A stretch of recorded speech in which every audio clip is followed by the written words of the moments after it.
One, there was a guy named Arius, and Arius was a songwriter. He was a bishop of some sort in the Christian church, and he viewed Jesus, based on this verse, as a creature, because it says he was firstborn. And so the way he understood it is that he was a created being. God is the creator, and the first one he created, the first being God created, was Jesus. And so he wrote songs and really convinced people that the greatest creature was Jesus.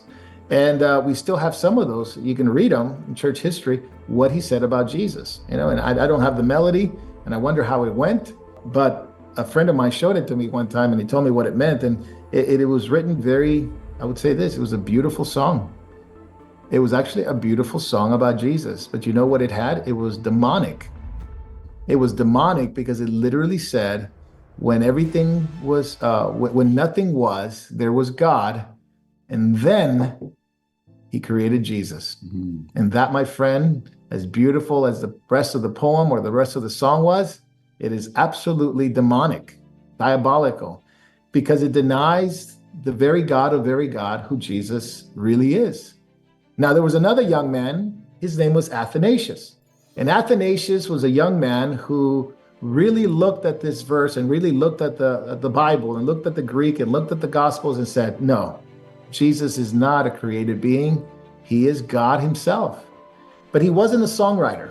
And therefore, when you're a songwriter, you're able to influence a lot of people, a lot more than if you're a teacher. If you're a songwriter, you can get people to believe a lot of things very quickly through melodic hymns and beautiful lyrics. And it sticks with you much more than prose. I can give a lecture, and of the very same thing, a song can put it in 5 minutes, and people would love the song more than the lecture. And Arian's, his songs were so popular, and they were more popular than Athanasius' teachings. And this became an issue in the early church. Talking about the 4th century now, 3rd, 4th century. And what happened was that it divided the church, and Athanasius was called the Great Divider. He was accused of hating Arius. He was accused of dividing the church because this was very hotly contested in the early church. Was Jesus God? Was Jesus human? And the Gnostics did a lot of damage, unfortunately. It confused a lot of people, and a lot of people in churches believed Jesus was a lesser being. Athanasius wrote a very simple statement. He wanted to be as concise as possible. And he eventually persuaded believers to believe that Jesus is God, not a created being. He proved that Arius was a heretic. He was kicked out of the church.